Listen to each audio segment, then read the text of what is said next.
When you do just one thing for 21 years every day, you find the acupuncture points. You know there are 8 intervention points for sales, there are 8 for marketing, there are 8 for operations. And when you have somebody in front of you that says, my sales is volatile, or my sales is not where I want it to be, so how can I retain my clients more? How can I get more client referrals? So these are the typical inflection points.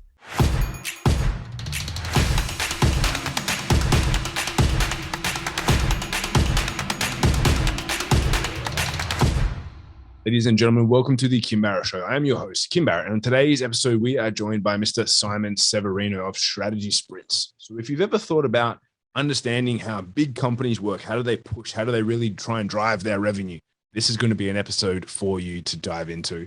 Every 90 days, doubling your revenue. If that piques your interest, if that sounds like something you might be interested in, you're going to want to check this out. And of course, if we can help you with your marketing to fulfill on that too, head over to www.joinmygroup.com.au. We have all of what you need there and more.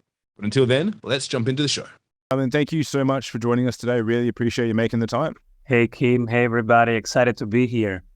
Great to have you. Now, I always like to start the podcast off the same way every time, which is if I met you at a party, you and I were chatting and I said, Simon, what is it that you actually do? What's your go-to answer? I double revenue in 90 days. I like it.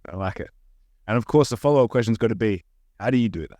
You know, after 21 years of doing only strategy advisory, go-to-market advisory, it's like when you go to a doctor and you say, I'm feeling this kind of sensation, this pain, I need something. And then they touch one point here, they touch one point here, and then they know what to do, right?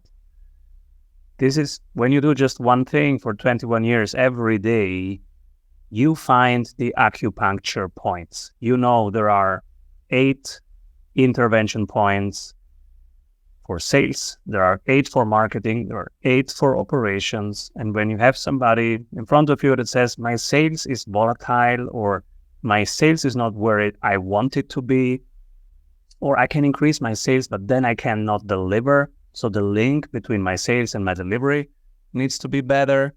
Or I'm great at bringing people in, but they don't stay long. So how can I retain my clients more? How can I get more client referrals? So these are the typical inflection points that since 21 years people bring to us. And so we have now a map of those inflection points. We even published the map. It's on Amazon right now. It's called Strategy Sprints. So we have a 90 days program that addresses those 8 points. And there are some general 3 strategies, 3 numbers, and 3 habits that right now are helpful for every business that has to deal with these volatile markets and with these very tough macro conditions. And then there are very specific 8 points that we find in the one-to-one coaching that very much depend on the context and the maturity level of where those teams are. But that's what I do. So how is it possible? I do only this one thing every day since decades. Yeah. And what got you into that? What drove you into strategic consulting and understanding these key areas? My 20s were just exploring where is my contribution to this world. I had no clue. I studied philosophy because I had no clue.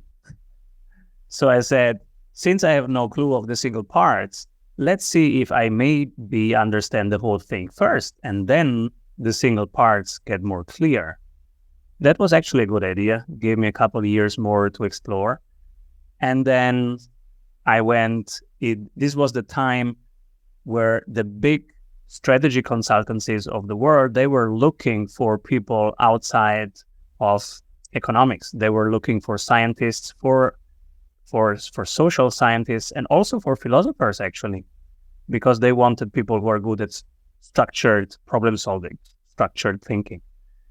And so they took on a ton of philosophers. I was one of those. And so I went with those consultancies into global projects, and I made quick career. I would be promoted every year, which is very fast. So from junior consultant, senior consultant, project manager, senior project manager, principal, etc. And then I went and did my own thing. I started Strategy Sprints, which is a small consultancy about just go-to-market optimization, how you can grow your business in a way that is healthy, that is resilient, that creates cash flow under any market conditions. That's the Strategy Sprints method. So I did fall in love with this concept of market domination and market resilience, because I love it. How do you enter a market? How do you crush it in a market? And how do you stay the winning entity in that market? That's what excites me. You come with a big problem like that to me, you have all my attention. Everything else, you don't really have my attention. But if you say, Simon, I want to crush it in this market, these are my top 2 competitors, let's do 90 days, the most intense project we can do so that we win in this market. Are you in? I'm in. Now, surely that's got to have some high levels of stress. What got you interested in going for that level of intensity? Oh, I love stress. Stress is, everything that's kind of relevant has an intensity, right? An energetic intensity. So I woke up today at 4:30 in the morning just to do my hour of yoga. And now you might say, well, but that's not stress. Well, kind of, right? It is not stress. It is preparing the body, the emotional body, and the energy body for a high intensity day. And so after that hour of yoga, I then did an hour of running. Then I brought my little boy to school, and now I'm working. So I'm serving now entrepreneurs globally in different ways. One of them is sharing my knowledge on podcasts. So I want it to be as intense as possible. So I look for intensity. I want to live a fully lived life every day. I want to laugh, to dance, to sing, maybe even to cry once a day. I want to experience everything. I want to experience one failure every day, many big successes every day. Then it's a full lived life. And now many people would call this stress because there is intensity involved, right? And now in yoga, we don't talk about stress. We don't know stress. We don't know pain. We talk about sensations. A sensation is actually just energy flowing through the body. And life is sensations. Guess what? The more sensations, the more you're alive. So do I like stress? I love stress. Because doubling revenue, of course, it's an intensity. Yeah. And I want to do this as often as possible. Every quarter, we double our own revenue. And every week, we help entrepreneurs double revenue. We love this. And what have you found as the similarities? Because obviously, previously, as you mentioned, working in some of those big management consultancies and strategic consultancies, you obviously worked with probably, I'm assuming, some big companies. And then you have entrepreneurs and startups. Like, what are the similarities that you see between them that kind of link them together? Yeah. So the differences, of course, is the manpower, the resources, right? And also the maturity level. The similarity is we are all here to solve problems. And if you do it with 2 developers or you do it with 70,000 employees, it's the same thing. The client doesn't absolutely care. So the user just cares about one thing. I have this one problem. Can you help me solve it? And if your thing is the thing that helps me solve it, I'm in. If I can trust you, and if I can feel that you really care and that this is really built around what I need, let's go. I don't care if you have 70,000 people on your payroll, that's your problem. Or if you have just 3 developers in Pakistan, that's also your problem. I don't care as a user. As a user, I have a problem, I want it solved. So this is what we all have in common. If we just are a solopreneur, or if we are a 60,000 people company. Now, we have started with the big companies because we wanted really to learn how do you organize. So we wanted to learn everything, how to improve operations, Kaizen, Lean. We wanted to learn how do you innovate operations, design thinking, innovation sprints, product sprints. We wanted to know how do you organize around the client, Scrum. We wanted to learn all these things so that we can be the best coach for entrepreneurs. Now we scaled these things down. Of course, you have to scale them down into something simple and quick, because small businesses, they don't have time for 3 days of workshop. Come on. It needs to work in the next half an hour. And so I wanted to create the Jarvis of consulting. You have 24/7 support. You are in action. You are in the field out there. And now you just quickly ask on your phone. You tag your sprint coach. Hey, sprint coach, should I kick the left door or the right door? And it says, give me a second, and gives you the answer. This is something helpful for entrepreneurs.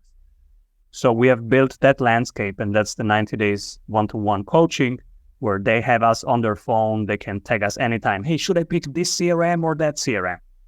Oh, let's go. No, go with that because this one doesn't work with your other tech stack. So pick this one. Otherwise, they don't talk to each other. Oh, thanks. Okay. Oh, see you tomorrow. That's what small businesses need. Quick, practical, in real time, needs to work on their phone.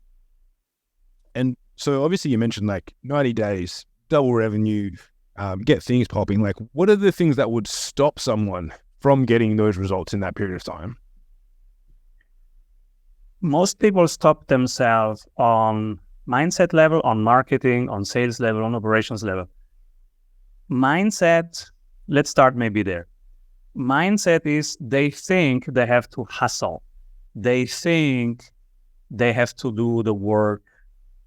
Otherwise, they cannot charge. And that's a problem because you usually start something by doing it. And then if it works, you get paid. And then you say, all right, I did it. Now I get paid. That's fair enough. But then comes the next stage where you have to productize your services and you have to charge more to scale it. Now, that mindset, which was helpful, now becomes your obstacle.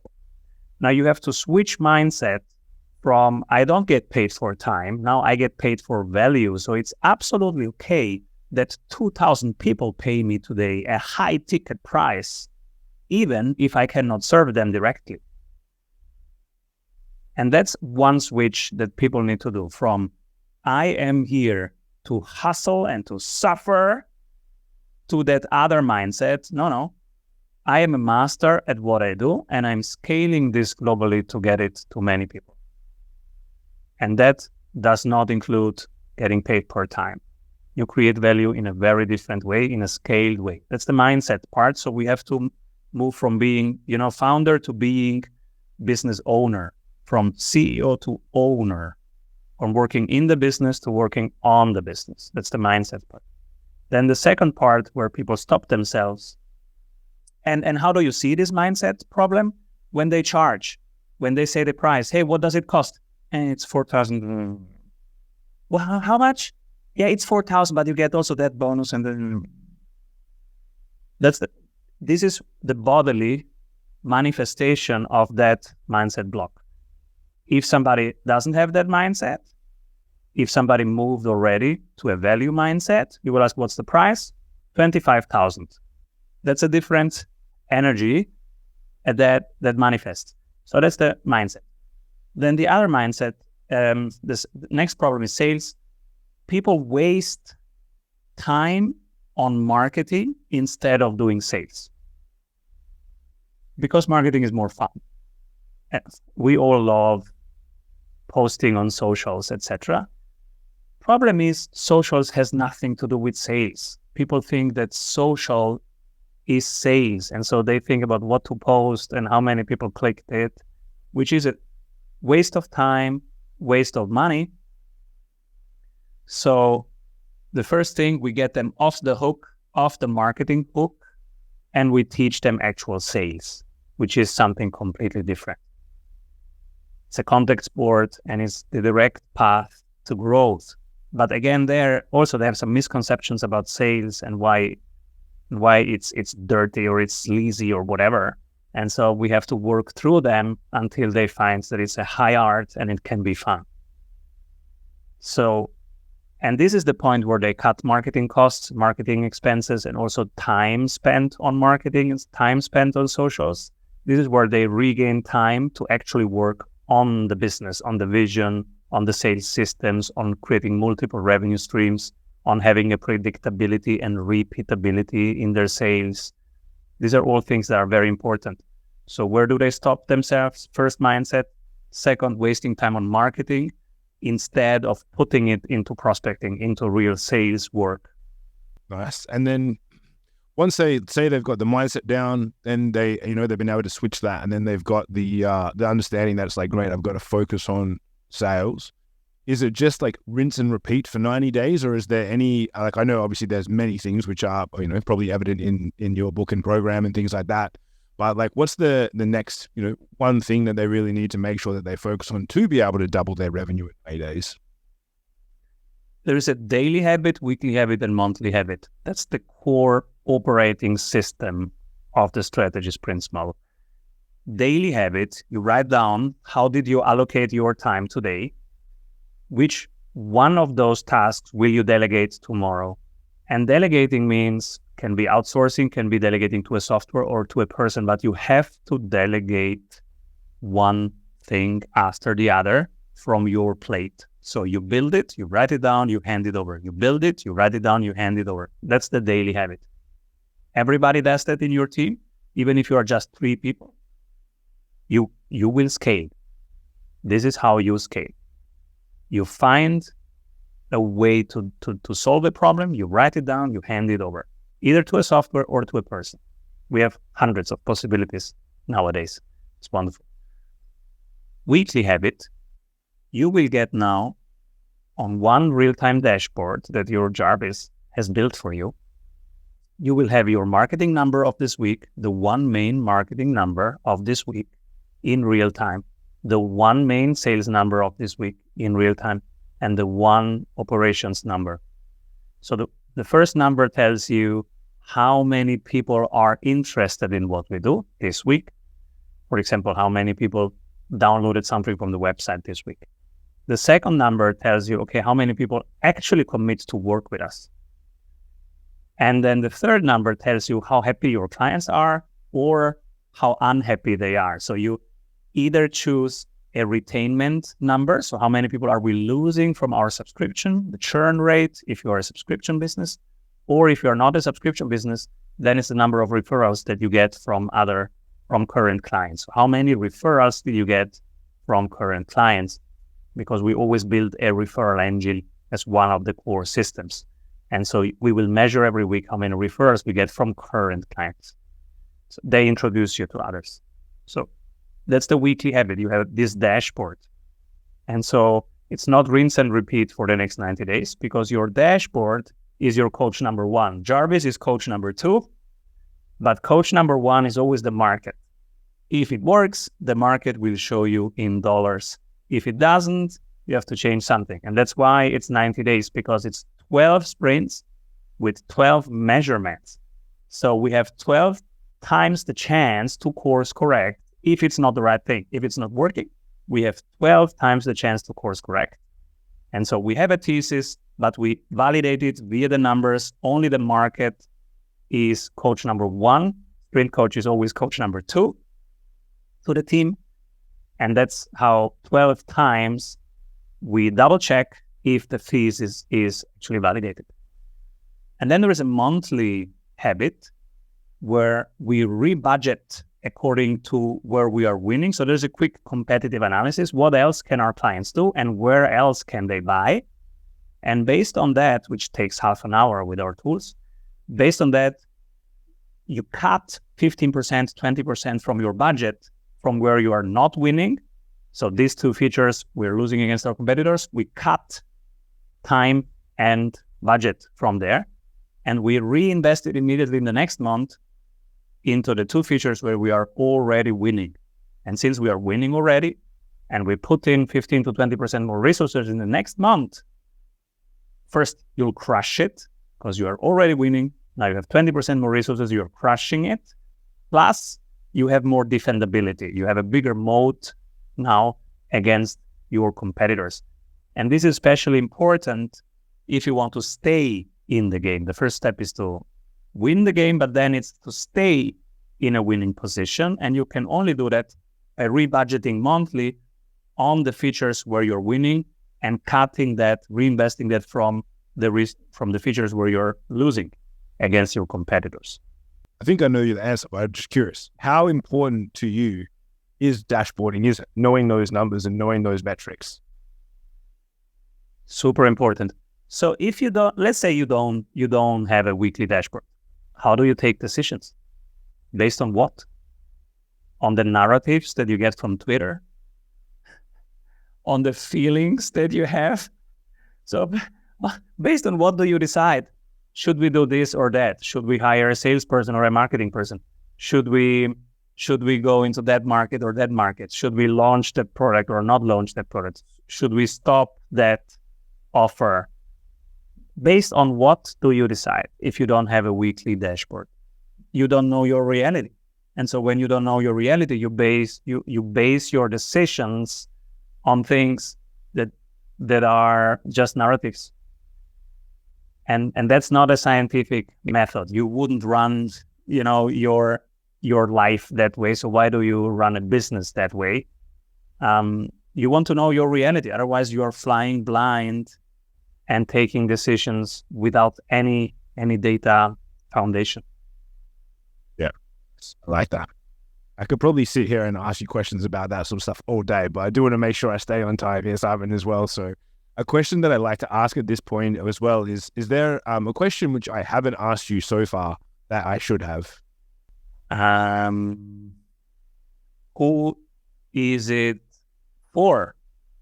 Who can use Matt? Who is it for? It's not for everyone. There is a minimum requirement. The minimum requirement is that you actually care about your clients, and that you see by the ticket size. So if you have a ticket size below $10,000, you shouldn't sprint, because then just sell a ton of volume and that's it. You don't have to really care to understand them, to talk to them, to go deeper with them, to become the trusted advisor, because for $300, it's not even worth for you talking an hour to them. So you shouldn't also run a program that is all about caring and understanding about the user. So there needs to be a minimum caring, and that you have when you have a high ticket offer over $10,000 that you charge for your offers. Then it makes sense to spend so much time understanding the client, really building up a business, making that repeatable, making it a machine that you can sell or that you can enjoy. Because if you just have a low ticket item, then every interaction to your client you will experience as a waste of time. Why am I talking to this person if I can just do $60 out of that? Why can't the chatbot do that? And so for that kind of environment, a one-to-one strategy sprint is not the best thing to do. Get better bots. That's great. And for anyone that's been listening and they go, great, I want to find out more about strategy sprints, where's the best place for them to connect with you online? Yes, many of these tools that we select, the dashboard, etc., people can download at strategysprints.com. We are very generous with our tools. They are open source. The more people use them, the better the tools get. And so they are at strategysprints.com. And the book, Strategy Sprints, they find on Amazon or wherever they buy books. And it's in every airport, in every bookstore. And it's called Strategy Sprints. Thank you so much. So guys, if you're listening to this, if you know someone that maybe they do have those high tier products and they haven't been getting the results that they want, please do share this episode with them so they can hear some of Simon's wisdom and maybe start to understand what they should be doing and should not be doing. And maybe they should be doing strategy sprints. Simon, thank you so much. Really appreciate you making the time to jump on with us today. Thank you, everybody. Keep rolling.